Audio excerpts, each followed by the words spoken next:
नमस्कार विद्यार्थी मित्रांनो, मराठी एज्युकेशन या चॅनलमध्ये आपलं स्वागत आहे. आपण या अगोदर CDPO आणि जे कंबाईन मेन्सला जे कायदे आहेत त्या कायद्यासंदर्भात आपण लेक्चर घेतलेले आहेत.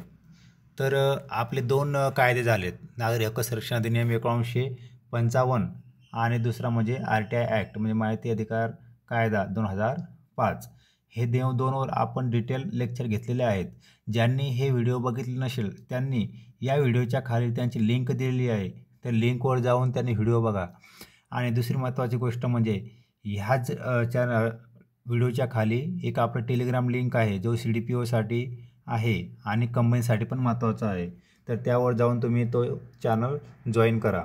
मित्रांनो, आज आपण काय बघणार आहे की जे आपण RTI ॲक्ट बघितलं आहे, जे आपण RTI ॲक्ट बघितलं 2005चा, त्या आपण 4 पार्ट्स केले. या 4 पार्ट्समध्ये आपले लेक्चर पूर्ण झालेले आहे. आणि आज आपण जे MPSC आयोगाने आजपर्यंत जेवढे प्रश्न त्यांनी विचारलेले आहेत तेवढे प्रश्न आपण आज घेणार आहोत. तर चला मित्रांनो, आपण आपल्या मूळ लेक्चरला सुरुवात करू. तर इथं पहिला आपला प्रश्न आहे की माहिती अधिकाराच्या कायद्यानुसार खालीलपैकी कोणती सार्वजनिक प्राधिकरण आहेत. आता मी तुम्हाला ज्यावेळेस लेक्चर घेतलं तेव्हा सांगितलं की सार्वजनिक प्राधिकरण म्हणजे काय आणि त्या अंतर्गत कोणत्या हे संस्था वगैरे किंवा ऑफिस वगैरे येतात. तर या प्रश्नामध्ये बघा, येस बँक ही काय आहे? खाजगी. त्यानंतर इन्फोसिस ही खाजगी, रिलायन्स खाजगी म्हणजे शासकीयमध्ये काय येतं आहे? शासकीय विधी महाविद्यालय मुंबई, बरोबर. त्यानंतर दुसरा प्रश्न आहे म्हणजे 74 नंबरचा, डिस्केट्स आणि फ्लॉपी या स्वरूपातील माहिती मिळवण्यासाठी प्रत्येक डिस्केट्स किंवा फ्लॉपी करिता टपाल खर्च म्हणून किती रुपये त्यांनी असं सांगितलेलं आहे. तर त्या अंतर्गत त्यांनी सांगितलं की 50 रुपये लागेल म्हणून.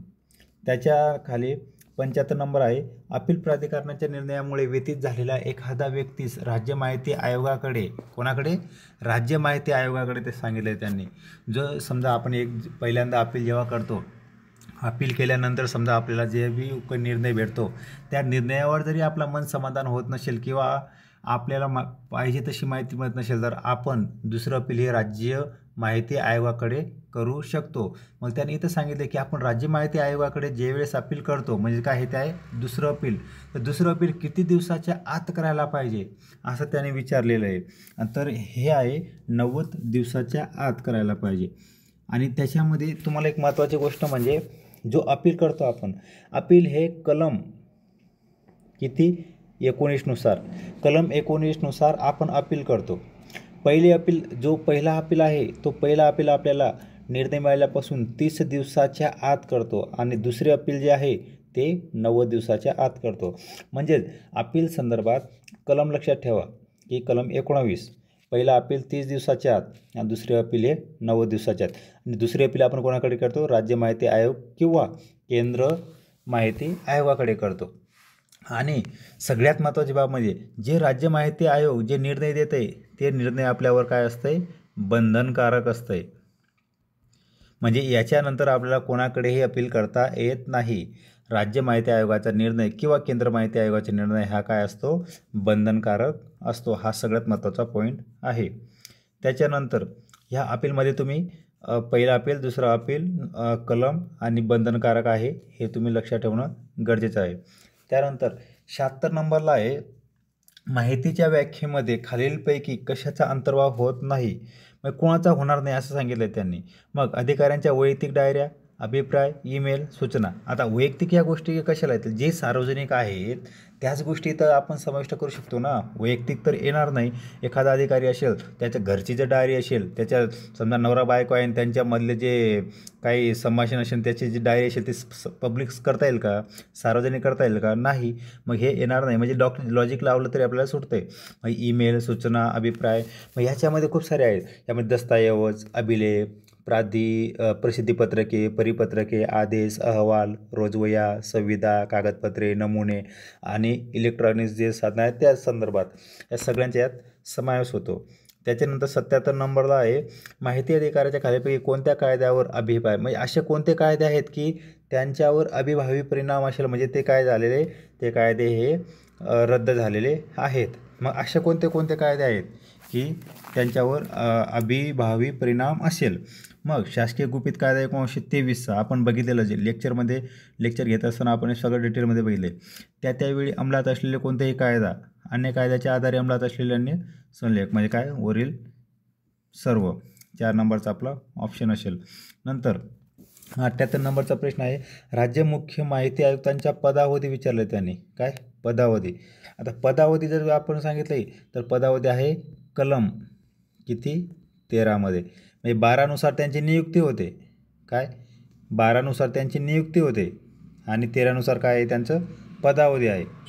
आणि 14मध्ये मी तुम्हाला पुढे सांगेल की 14मध्ये काय त्यांचा पदावरनं काढण्याचा प्रोसेस सांगितलेला आहे.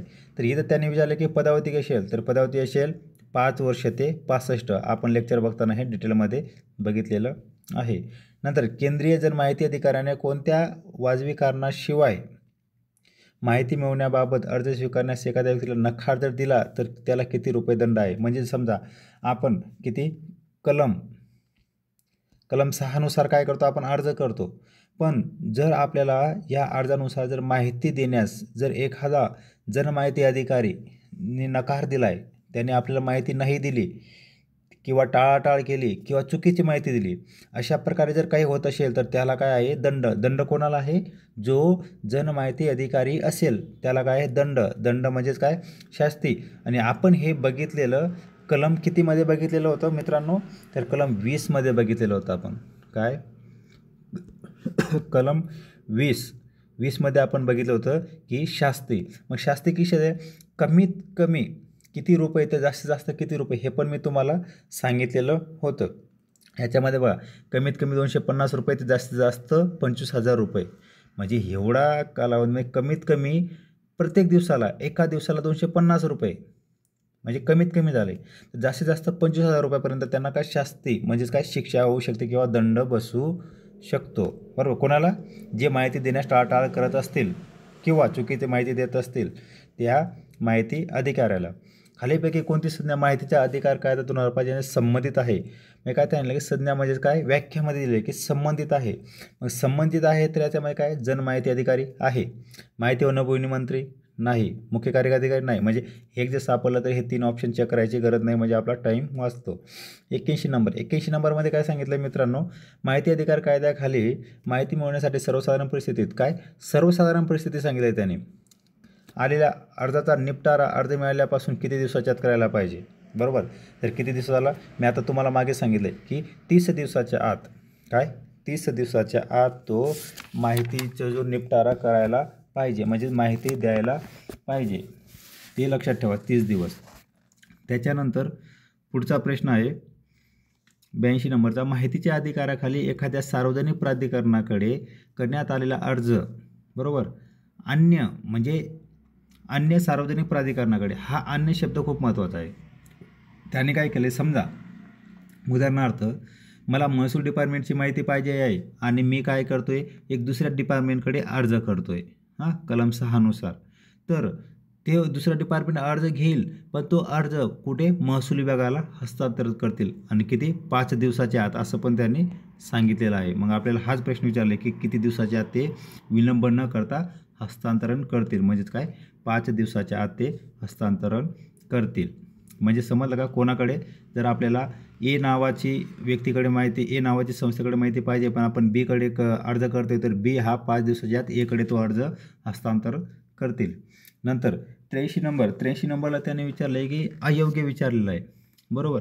याच्यामध्ये अयोग्य काय आहे, सद्भावनेने केलेल्या कृत्यांना संरक्षण आहे का, हो आहे. मग कोणत्या कलमाखाली आहे, मग मी तुम्हाला लेक्चर घेताना सांगितलं होतं की कलम 21नुसार काय आहे, सद्भावनेने केलेल्या कृत्यांना काय संरक्षण आहे. आणि हे कोणाला आहे, जनमाहिती अधिकारी किंवा राज्य जनमाहिती अधिकारी यांना आहे. बरोबर. त्यानंतर माहितीसाठी वाजवी शुल्क आकारते का, हो शुल्क आकारावं लागतं. कलम 6मध्ये त्यांनी सांगितलेलं आहे की वाजवी शुल्क आकारता येईल. फक्त शुल्क कोणाला लागणार नाही, तर जे BPL लोक आहेत दारिद्र्यरेखाखाली त्यांना शुल्क लागणार नाही. इतरांना अर्ज करताना शुल्क भरावे लागते. आणि आपण जे माहिती मागवतो ते माहिती जर आपल्याला हार्ड कॉपीमध्ये असेल तर किंवा सॉफ्ट कॉपी असेल तर ती जेवढी त्यांची रक्कम असेल खर्च तेवढं आपल्याला भरावं लागतं आणि भरल्यानंतर मग ते 30 दिवस मोजतात. या गोष्टी मी तुम्हाला सगळ्या डिटेलमध्ये सांगितलेल्या होत्या. आणि विहित कालावधीत अर्ज व अपिलावर निर्णय घेण्याचे बंधन नसणे आहे. काय बंधन आहे? किती? 30 दिवसामध्ये त्यांना काय करावं लागतं?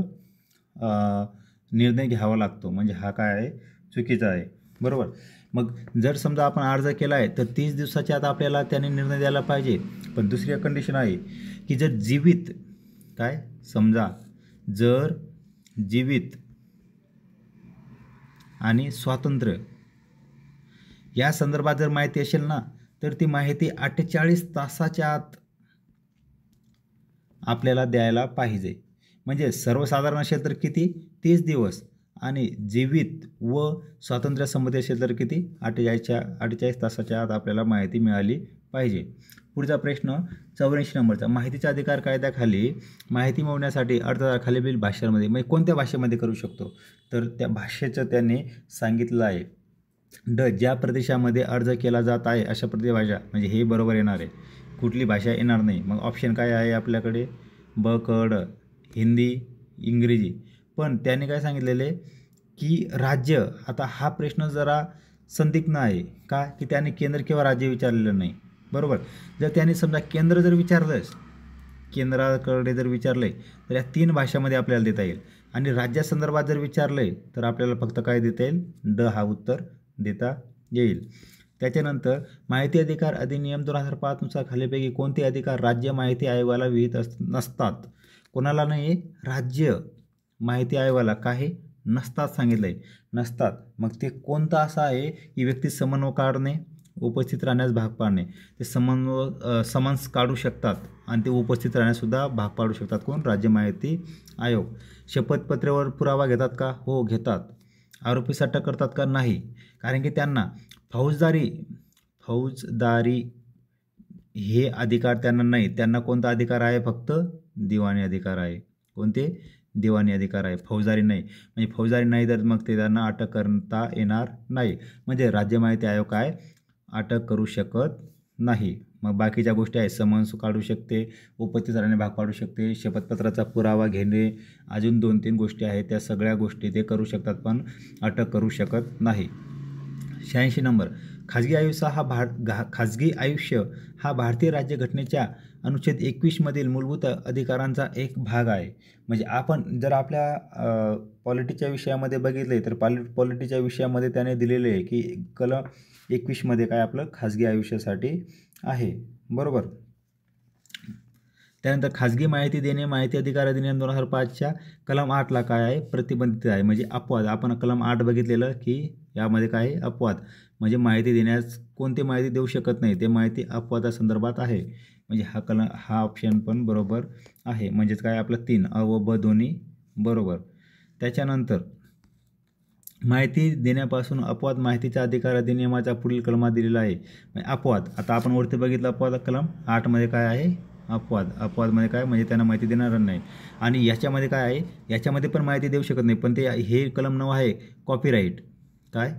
कॉपीराईट संदर्भात कलम 9 आहे. आणि अपवाद बाकीच्या सर्वसाधारण अपवाद हे कलम 8 मध्ये दिलेले आहे. 8 नुसार त्यांना माहिती देण्यापासून नाकारण्याचा म्हणजे माहिती देण्याचे ते नाकारू शकतात कलम 8 नुसार. त्याच्यानंतर मागितलेली माहिती जनमाहिती अधिकाऱ्याने पुढील दिवसात दिली पाहिजे. किती? आपण मागेच बघितले की 30 दिवसात दिली पाहिजे. पुढीलपैकी कोणती माहिती देणे माहिती अधिकाऱ्यावर बंधन नाही? काय विचारले त्याने की बंधन नाही. मग ज्यामुळे संसदेविषयी कार्य उल्लंघन होईल. बरोबर. हे काय एवढं त्यांना माहिती देणे बंधन नाही.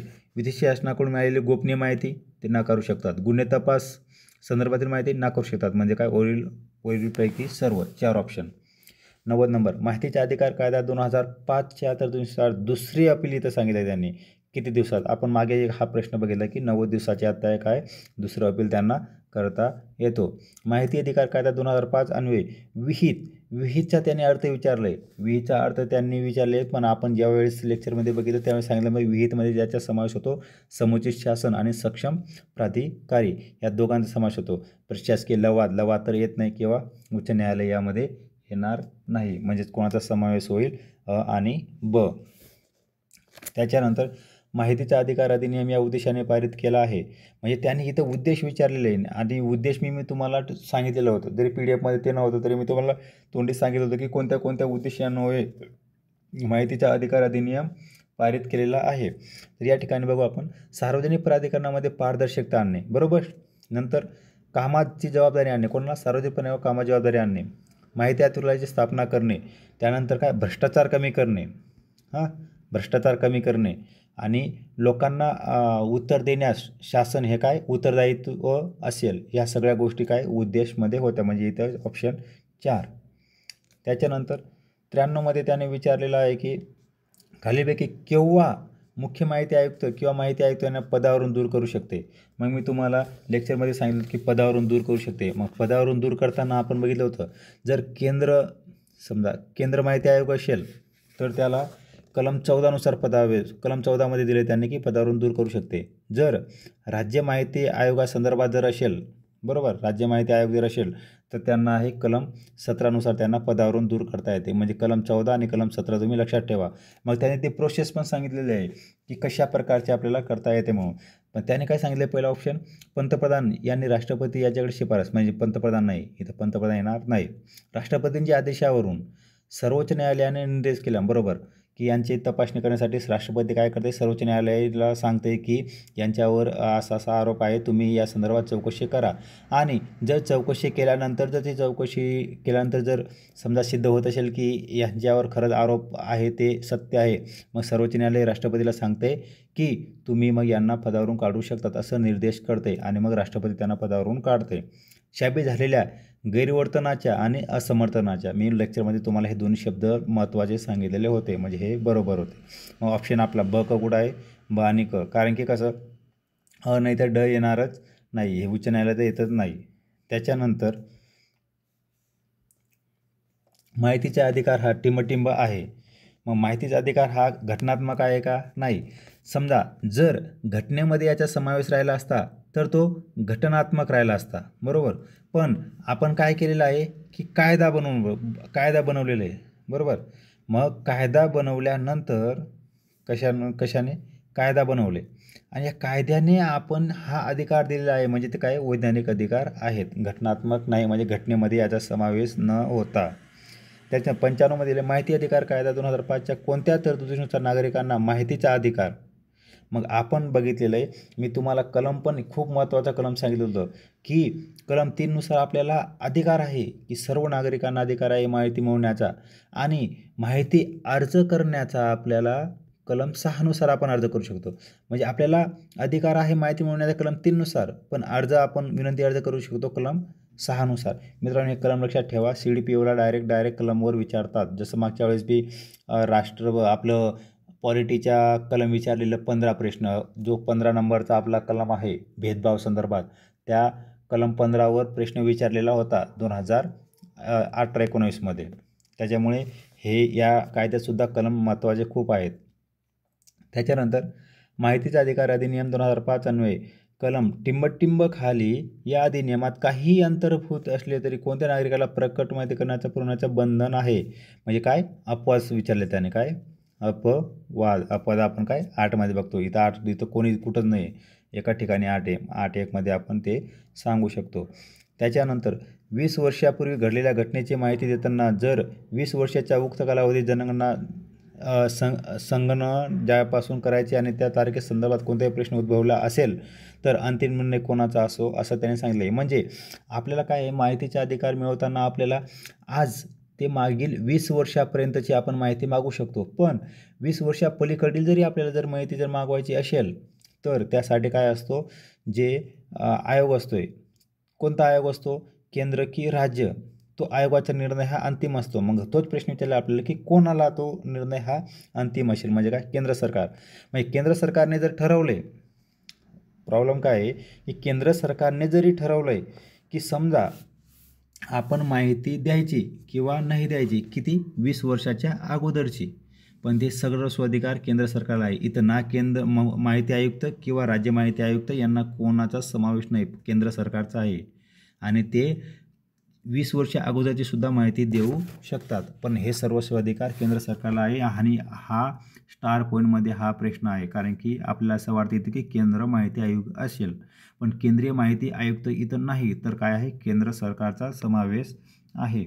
त्याच्यानंतर 98मध्ये सांगितलं आहे त्याने, माहितीचा अधिकार कायदा 2005च्या काही तरतुदी ताबडतोब लागू झाल्या. म्हणजे ज्या वेळेस हा कायदा बनवण्यात आला त्यावेळेस ताबडतोब, म्हणजे ज्या दिवशी राष्ट्रपतीने संमती दिली त्या दिवशी समजा किंवा त्यानंतरच्या दिवशी लगेच काही तरतुदी अशा होत्या की ताबडतोब ते लागू झाल्या आणि उर्वरित म्हणजे बाकीच्या तरतुदी होत्या ते नंतर लागू झाल्या.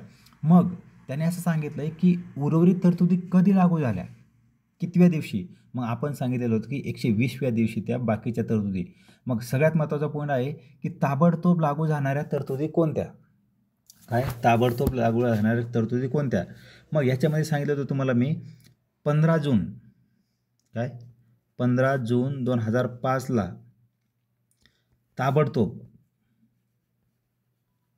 ताबडतोब अशा काही कलम होते की लागू झाले. मग त्यात होते 4(1), 5(1)(2), त्याच्यानंतर 12(13), नंतर 15(16), बरोबर, त्याच्यानंतर 24, 27, 28. एवढे जे कलम आहेत हे कलम ताबडतोब किती 15 जून या रोजी लागू झाले. आणि मग हे जर 15 जून 2005 रोजी लागू झाले तर 120व्या दिवसानंतर किती 120व्या दिवशी म्हणजे त्या दिवशी तारीख काय होती, सगळ्यात महत्त्वाचं म्हणजे मग त्या दिवशी तारीख होती 12 ऑक्टोबर 2005. म्हणजेच काही तरतुदी या 15 जून रोजी लागू झाल्या ताबडतोब, पण काही तरतुदी या 120 दिवसानंतर म्हणजे 12 ऑक्टोबर 2005 रोजी लागू झाल्या. त्याच्यानंतर 99मध्ये त्याने विचारलं आहे, माहितीचा अधिकार अधिनियम 2005मधील कोणत्या कलमानुसार शासनाने व अधिनियमाखाली अधिकाराचा वापर कसा करावा या संबंधित लोकांमध्ये जागृती निर्माण करण्यासाठी शैक्षणिक कार्यक्रम. ह्या प्रश्नाचं उत्तर जरा संदिग्ध असल्यामुळे याचं उत्तर आपण देऊ शकत नाही, कारण की याचे ऑप्शन 2 येतात, त्याच्यामुळे हा कन्फ्युजन आहे हा प्रश्न आणि आयोगाने या प्रश्नाचा कॅन्सल केलेला आहे. त्याच्यानंतर माहितीचा अधिकार अधिनियम कलम 7मध्ये 8 प्रमाणे म्हणजे 7चा उपकलम 8 प्रमाणे ज्यावेळी शासकीय अधिकाऱ्याकडून माहिती नाकारली जाते त्यावेळी त्यांनी माहिती मागवणाऱ्या अर्जदाराशी पुढील बाबतीत संपर्क साधला पाहिजे. मग याच्यामध्ये आपल्याला का सांगितलं त्याने की कोणत्या बाबी संपर्क साधला पाहिजे. मग माहिती नाकारण्यामागची कारणे त्यांना द्यावी लागते की आम्ही माहिती का नाकारली. त्याच्यानंतर सदर आदेशाविरुद्ध अर्जदारास अपील करण्याची असलेली मुदत त्यांना सांगितलेलं जातं. समजा एखादा जर माहिती अधिकारी असेल, जर त्याला जर माहिती नाकारायची असेल तो सांगू शकतो की आम्ही माहिती नाकारण्यामधील कारण काय आहे, तुम्ही आमच्या विरुद्ध अपील किती दिवसात करू शकतात आणि अपील कुठे करू शकतात, अपील तुम्हाला कुठे करता येईल आणि कार्यालयाच्या सविस्तर माहितीमध्ये त्याचे पूर्ण ॲड्रेस दिलेला असतो. या सर्व बाबी आपल्याला काय असतात, माहिती जेव्हा नाकारल्या जाते तेव्हा ह्या माहिती दिलेल्या असतात की तुम्हाला पुढे कोणत्या कारवाईसाठी तुम्ही करू शकतात किंवा कुठे तुम्ही अपील करू शकता. अपील काय आपण कलम 19नुसार आपण अपील बघितलेले. त्याच्यानंतर माहितीचा अधिकार अधिनियमाच्या तरतुदीनुसार अभिलेख. मग अभिलेखमध्ये काय असेल, कोणाचा समावेश असेल, दस्तऐवज, अभिलेख फाईल, दस्तऐवजी मायक्रो फाईल, मायक्रोची प्रतिरूप, त्यानंतर मायक्रोफिल्म्स, प्रतिमा, या सगळ्यांचा उल्लेख आहे, बरोबर, सगळ्यांचा उल्लेख आहे. म्हणजे काय वरील सर्व उत्तर येईल. सार्वजनिक प्राधिकरण म्हणजेच काय, आता हा प्रश्न डबल झाला, 3 वेळेस झाला. सार्वजनिक प्राधिकरण म्हणजे काय, मग ह्या ठिकाणी सार्वजनिक प्राधिकरण म्हणजे भारतीय राज्यघटनेने निर्माण केलेले प्राधिकरण, संसद किंवा विधानसभाने बनवलेले प्राधिकरण, केंद्र किंवा राज्य सरकारने काढलेल्या अधिसूचनेनुसार जे प्राधिकरण आणि सर्वोच्च न्यायालय निर्माण केले. म्हणजे इथे सर्वोच्च न्यायालयाचं काही कारण येणार नाही. म्हणजेच काय उत्तर अ, ब, क बरोबर आणि ड हा चुकीचा पर्याय असेल. माहितीचा अधिकार अधिनियम 2005 कायदा अंमलात आला असल्याने टिंबटिंब आता गैरलागू. म्हणजे कोणते असे कायदे होते की ते कायदे काय आहे आता गैरलागू झालेले आहे. मग आपण बघितलं तर 1923चा जो होता तो आपल्याला काय गैरलागू होता. यांचा तर इथं समावेशच नाही. आपण हे कोणते आपल्या या कायद्यामध्ये या तिघांचा समावेश केलेला नाही. म्हणजे काय ऑप्शन नंबर 2 फक्त म्हणजे काय 23चा गुप्तता संदर्भात जो कायदा होता त्या कायद्यासंदर्भात त्यांनी विचारलेले. त्यानंतर राज्य माहिती आयोगाच्या कामकाजाचे सर्वसाधारण अधीक्षण, संचालन आणि व्यवस्थापन हे कोण करते असं त्यांनी विचारले. साहजिकच आहे, इथं राज्य विचारले तर राज्याचं सर्वात वरिष्ठ कोण आहे? राज्य मुख्य माहिती आयोग. तर त्यांना सर्वस्वी त्यांना अधिकार आहे. अधीक्षण करणे, संचालन, व्यवस्थापन सगळ्या गोष्टी करण्याचा त्यांना अधिकार आहे. माहितीचा अधिकार कायदा 2005च्या अंतर्गत पुढील गणांचा विचार करा. या कायद्याअंतर्गत त्याने काय सांगितले की या कायद्याअंतर्गत माहिती मिळवण्याचा अधिकार सर्व भारतीय नागरिकांना आहे. सर्व भारतीय नागरिकांना आहे का? हो. कलम किती? 3 नुसार सर्व भारतीय नागरिकांना आहे. आपण हे त्या लेक्चर बघताना टोटल बघितलेलं. 2 नंबर, कोणताही अपवाद न करता मागितलेली प्रत्येक माहिती देणे. काय? प्रत्येक माहिती देणे कायद्याने बंद करा. प्रत्येक माहिती देणे का? नाही. काय? अपवाद आहे. अपवाद किती? कलम 8 आहे. म्हणजे हे काय? चुकीचं आहे. म्हणजे काय? अबरोबर असून ब चूक आहे. म्हणजे ऑप्शन नंबर आपला 1 येईल. माहिती अधिकारी कायदा 2005च्या तरतुदीनुसार प्रत्येक माहिती आयुक्तास पदावधी किती निश्चित केलेला आहे? मग त्याने सांगितलं की पदावधी विचारलेले. हा प्रश्न अजून डबल वेळेस रिपीट झाला. म्हणजेच त्याने सांगितलेलं की पदावधी आपण किती 5 वर्ष ते 65 आपण सर्वसाधारण बघितलेलं आहे. पण इथं काय आहे, ज्या दिनांकास आपले पद धारण करील त्या दिनांकापासून किती 5 वर्ष आणि जास्तीत जास्त किती 65 वर्ष. म्हणजेच काय 5 ते 65 वर्ष त्यांचा पदावधी असेल सर्वसाधारण. त्याच्यानंतर माहितीचा अधिकार कायदा 2005च्या अंतर्गत पुढील विधानांचा विचार करा. मागितलेली माहिती अर्ज केलेल्या दिनांकापासून 20 वर्षापूर्वी घडलेल्या घटनेची असेल तर ती देता येणार नाही. काय 20 वर्षापूर्वी जर घडलेली असेल तर देता येणार नाही. देता येते मित्रांनो, हा वाक्य देता येते, पण ते काय सर्वस्वी अधिकार कोणाला आहे? केंद्र सरकार. आपण मागेच हा प्रश्न बघितला. त्याच्यानंतर माहिती मागण्याच्या अधिकारात एखाद्या वस्तूचे नमुना मागून घेणे समाविष्ट होत नाही. होते. काय? होते. म्हणजे हे पण चुकीचं आहे. अ आणि ब दोन्ही पर्याय हे काय चुकीचे आहेत. त्याच्यानंतर केंद्रीय माहिती आयुक्तांची नियुक्ती कोण करते? तर सर्वसाधारण कोण? राष्ट्रपती केंद्रीय माहिती आयुक्तांची नियुक्ती करतात आणि राज्याचं कोण? राज्यपाल करतील. माहितीचे अधिकार कायद्यान्वये कलम दिलेले आहेत. बरोबर मित्रांनो, इथं कलम दिलं आहे आणि हे कलम कशा संदर्भात असे आपल्याला विचारलेलं आहे. मग आपण इथं जर बघितलं कलम 18मध्ये आपण बघितलं की माहिती आयोगाची कामे व कर्तव्य आपण कर्तव्य बघितले. कामे आणि अधिकार म्हणजेच काय? कर्तव्य आपण बघितलेले. कोणाचा? माहिती आयोगाचा. म्हणजे 1 नंबर ऑप्शन. 20 नंबरला आपण दंड बघितलं शास्ती बघितलं किती? 250 रुपये ते 25,000 रुपयापर्यंत त्यांना काय शास्त्राचे. कमीत कमी 250 जास्त 25,000 रुपये असेल. कलम 24मध्ये लिहिले की सक्षम प्राधिकरणाने नियम करण्याचा अधिकार. बरोबर नाही. कलम 24मध्ये मित्रांनो हा जो 24 आहे तो नियम लागू नसणे. म्हणजे याच्यामध्ये अशा 25 संघटना आहेत की त्यांना ते काय करू शकतात? हे नियम लागू त्यांना राहत नाही. नंतर कलम 28 सक्षम प्राधिकरणाने नियम करण्याचा अधिकार. कोणाला? प्राधिकरणाला आहे. सक्षम प्राधिकरणाला नियम बनवण्याचा अधिकार. या संदर्भातला महत्त्वाचं म्हणजे काय आहे, टोटल ज्या या कायद्यामध्ये 31 कलम आहे ते 31 कलम आपलं काय तोंडी पाठ असणं आवश्यक आहे. आणि कायद्यावर कलम विचारतात आणि याच्यावर कंबाईनला 3 प्रश्न आणि CDPOला 1 प्रश्न विचारतात. म्हणजे किती 2 मार्क CDPOला आणि कंबाईनला 6 मार्कासाठी हा कायदा खूप महत्त्वाचा आहे. माहितीचा अधिकार अधिनियम या उद्देशाने पारित केला जाते. इथं पण आता उद्देश विचारलेले आहे. तर उद्देश का? सार्वजनिक परिकारांची पारदर्शकताने पारदर्शकताने जबाबदारी विनियोजित करणे, आयोगाची स्थापना करणे, भ्रष्टाचार कमी करणे आणि सरकार हे उत्तरदायित्व असेल यासाठी असेल. म्हणजे काय वरील सर्व बरोबर असेल. बरोबर. त्यानंतर 112 नंबरला विचारलं आहे माहिती अधिकार कायदा 2005 अन्वये विहित. हा प्रश्न काय आला आहे? डबल आला आहे. म्हणजे समुचित शासन आणि सक्षम प्राधिकरण म्हणजे अ आणि ब. माहिती अधिकार कायदा 2005च्या कोणत्या तरतुदीनुसार नागरिकांना माहितीचा अधिकार. काय? माहितीचा अधिकार हा कलम 3 नुसार आहे, पण आपण अर्ज करू शकतो कलम किती 6 नुसार करू शकतो. हे दोन्ही कलम ज्यांच्यातला फरक आहे तो फरक खूप महत्त्वाचा आहे कलम 3 आणि कलम 6 मध्ये.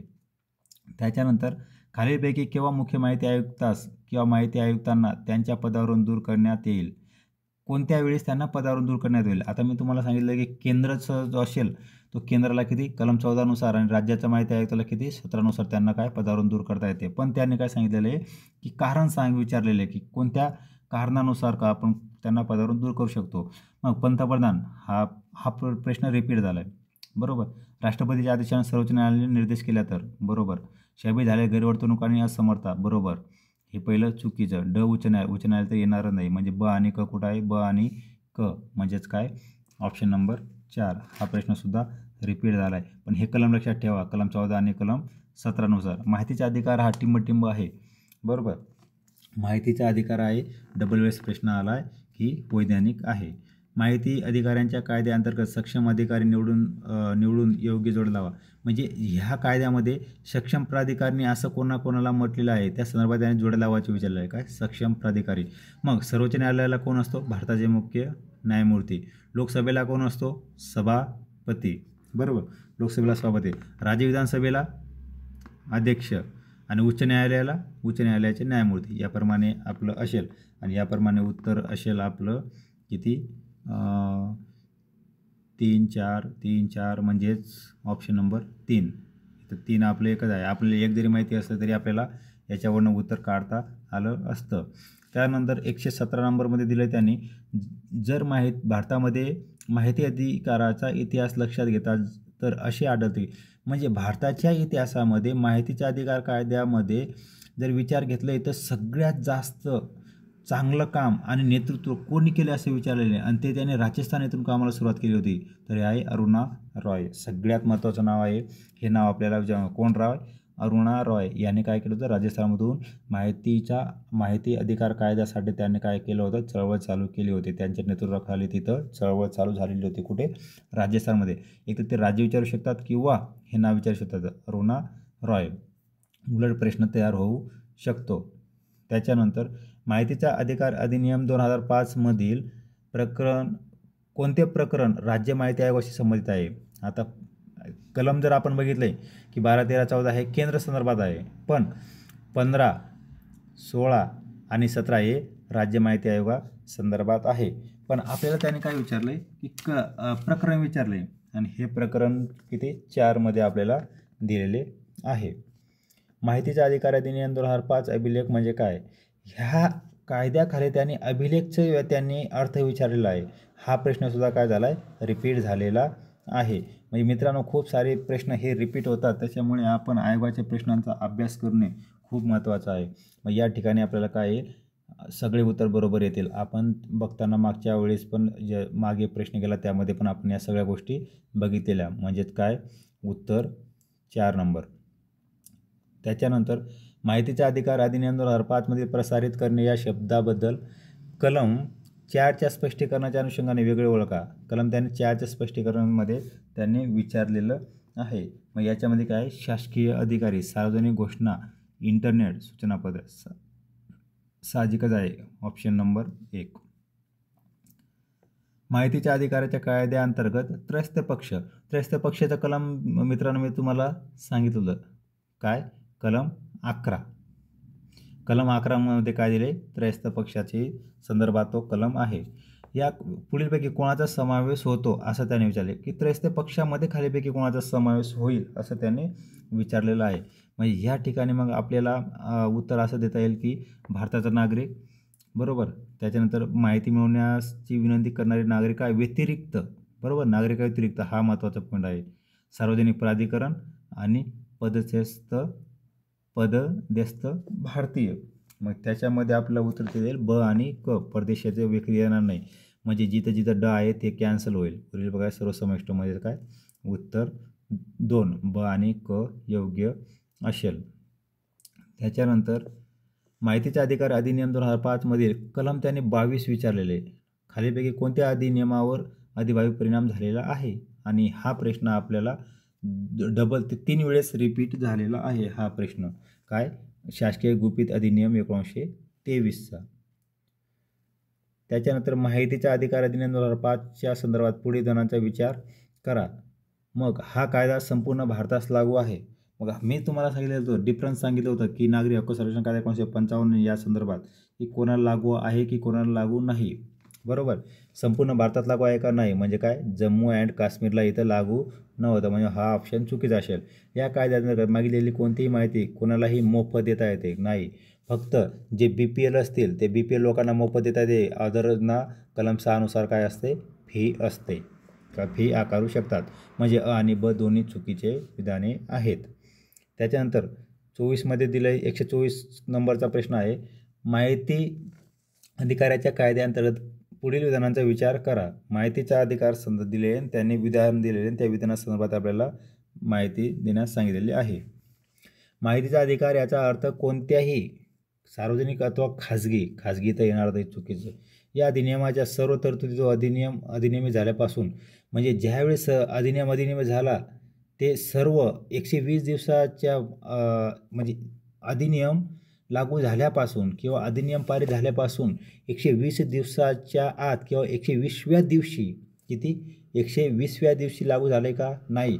तर मित्रांनो काही जे कलम होते मी तुम्हाला मागच्या प्रश्न सांगितलं की कलम 4(1), 5(1), 2 त्याच्या 12, 13, 14 नाही 15, 16 ह्या प्रकारचे जे कलम आहेत ते काय झालेले की अगोदर लागू झाले आणि ती तारीख होती 15 जून 2005 आणि हे बाकीचे 120व्या दिवशी म्हणजेच 2 ऑक्टोबर 2005 रोजी ते लागू झालेले आहे. त्याच्यानंतर माहितीचा अधिकार हा अधिकार म्हणून का ओळखला जातो. त्यांनी त्या संदर्भात त्यांनी माहिती विचारलेली आहे का ओळखला जातो. तर त्याच्यामध्ये आहे एका बाजूने कर्तव्यधारक करते तर दुसऱ्या बाजूने कायदेशीर पात्रतेचे लाभार्थी. बरोबर. कागदपत्रे उघड करण्यास नकार देण्यासाठी त्यांची भूमिका सिद्ध करण्याचे कर्तव्यधारकाकडे. चूक. आंतरराष्ट्रीय दायित्वाचा एक भाग म्हणून. बरोबर. माहिती अधिकार सार्वजनिक व प्रशासकीय नसल्याचे चिन्हे. चुकीचे. म्हणजे आपला ऑप्शन नंबर काय येईल 1 आणि 3 बरोबर असेल. त्याच्यानंतर जर जनमाहिती अधिकाऱ्याने कोणत्याही वाजवी कारणास्तव अर्ज स्वीकारण्यास नकार दिला किंवा वेळेस माहिती सादर केली नाही किंवा विनंतीदृष्ट्या हेतूने नाकारली, जाणूनबुजून चुकीची अपूर्ण दिशाभूल करणारी जर माहिती दिली असेल तर त्यांना दंड किती असेल, शिक्षा किती असेल तर प्रत्येक दिवसाला 200 रुपये काय 250 सांगितले त्याने 250 म्हणजे ऑप्शन पहिलाच बरोबर असेल आपल्याला. काय 300 नाही 100 नाही 2000 पण नाही किती 250 रुपये असेल. त्याच्यानंतर 127 दिले. माहिती अधिकाराच्या कायद्याअंतर्गत अपवाद वगळता केंद्रीय जनमाहिती अधिकारी किंवा राज्य जनमाहिती अधिकारी यांनी माहिती मिळवण्याचा अर्ज मिळाल्यावर 3 दिवसात माहिती दिली पाहिजे. किती 30 दिवसाच्या त्यांनी माहिती दिली पाहिजे. 128 माहिती अधिकाराचा कायदा 2005च्या तरतुदी अंमलात आणण्यासाठी नियम करण्याचे अधिकार कोणाला आहे. काय सांगितलं आहे त्यांनी नियम करण्याचा अधिकार कोणाला आहे असं त्यांनी सांगितलेलं आहे. मग कोण नियम करू शकतो तर आपण लेक्चरमध्ये पण बघितलेलं होतं की कोणाकोणाला नियम करण्याचा अधिकार आहे. केंद्र सरकार यस, राज्य सरकार यस, सक्षम प्राधिकारी यस आणि या तिघांचं कलमसुद्धा आपण बघितलेलं. काय वरीलपैकी सर्वांना अधिकार आहे. माहिती अधिकाराच्या कायद्याअंतर्गत च्या तरतुदीनुसार जर मागितलेली माहिती एखाद्या व्यक्तीने जीवन अथवा स्वातंत्र्य काय जीवन आणि स्वातंत्र्य संदर्भात असेल तर किती तासाच्या आत देता येते 48 तासाच्या आत आणि सर्वसाधारण माहिती असेल तर काय 30 दिवस सांगितलं आहे. हे इथं तास महत्त्वाचे आहे 48 तास आणि तिथं दिवस महत्त्वाचे आहेत. त्याच्यानंतर त्यांनी इथं कलम विचारलं आहे. कलमच्या त्यांनी काय सांगितलं की जोड्या लावा. मग इथं योग्य प्रकारे जोड्या काय आपल्याला लावता येईल. माहितीचा अधिकार कायदा व्याख्याच विचारली आहे तर आपण व्याख्या बघितलं होतं कलम 2मध्ये. माहिती देण्यापासून अपवाद कलम 8मध्ये. विनंती अर्ज निकाली काढणे विनंती अर्ज करणे हे कलम 6मध्ये आहे आणि निकाली काढणे हे 7मध्ये. केंद्रीय माहिती आयोग 12 आणि राज्य माहिती आयोग किती 15. बरोबर. म्हणून असे कलम आपले तोंडी पाठ पाहिजे म्हणजे आपल्याला सगळ्या प्रश्नाचे उत्तर आपल्याला देता येईल. त्याच्यानंतर माहितीचा अधिकार अधिनियम 2005 अन्वये अधिनियम झाल्यापासून 120व्या दिवशी काय काय त्याने गोष्टी करायचं सांगितलेलं होतं ते आपल्याला विचारलेलं आहे. आपली रचना व कार्यकर्तव्य. बरोबर. आपल्या अधिकाऱ्यांची व कर्मचाऱ्यांची निर्देशिका. बरोबर. आपल्या अधिकाऱ्यांच्या आणि कर्मचाऱ्यांची संपत्ती काही गरज नाही त्यांची संपत्ती कशी असो आपल्याला काही घेणं देणं नाही. जनमाहिती अधिकाऱ्यांची नावे पदनाम असणे. बरोबर. म्हणजेच काय अबर्ड कुठं आहे अबर्ड 2 नंबर ऑप्शनला अबर्ड आहे. माहिती अधिकार अधिनियम 2005मध्ये असलेल्या अनुसूची किती अनुसूचीमध्ये त्याने सांगितलेलं आहे अनुसूची 4मध्ये म्हणजे ऑप्शन 2 अनुसूचीमध्ये किती संख्या सांगितली आहे 4 अनुसूची आपल्याला दिलेल्या आहेत. माहिती अधिकार अधिनियम अंतर्गत कमाल म्हणजे काय जास्तीत जास्त किती 25,000 रुपये आपण त्यांना दंड लावू शकतो आणि प्रति दिवस किती 250 रुपये. त्याच्यानंतर माहिती अधिकार कायदा 2005 अंतर्गत त्रयस्थ पक्ष आम्ही तुम्हाला कलम 11 नुसार सांगितलेले होते आणि याच्यामध्ये त्याने विचारलेलं आहे की त्रयस्थ पक्ष याचा अर्थ काय. बरोबर, मग अर्थ आहे सदर कार्यालयातील व्यतिरिक्त पक्ष चुकीचा, माहिती म्हणून ज्याची विनंती करणाऱ्या नागरिकाव्यतिरिक्त व्यक्ती बरोबर, सार्वजनिक प्राधिकारी बरोबर, समुचित शासन चुकीचं, म्हणजेच काय ब आणि क इथं येईल आपलं. त्याच्यानंतर माहिती अधिकार कायद्याअंतर्गत दारिद्र्य रेषेखालील असलेल्या व्यक्तीकडून शासनाकडून माहिती मागण्यासाठी किती फी आकारली जाते. माहितीने काय सांगितले की जे BPL आहेत, कोण BPL, त्यांच्याकडनं किती फी आकारली जाते, तर त्यांच्याकडनं फी आकारली जात नाही, म्हणजे काय फी आकारण्यात येत नाही. मित्रांनो, या प्रकारे आपण RTI अंतर्गत MPSC आयोगाने आजपर्यंत विचारलेल्या सगळ्या प्रश्नांचं आपण स्पष्टीकरणासह उत्तर बघितलं आहे. याच्यानंतरचा आपला कायदा लवकरच आपण लेक्चर घेणार आहोत. धन्यवाद मित्रांनो.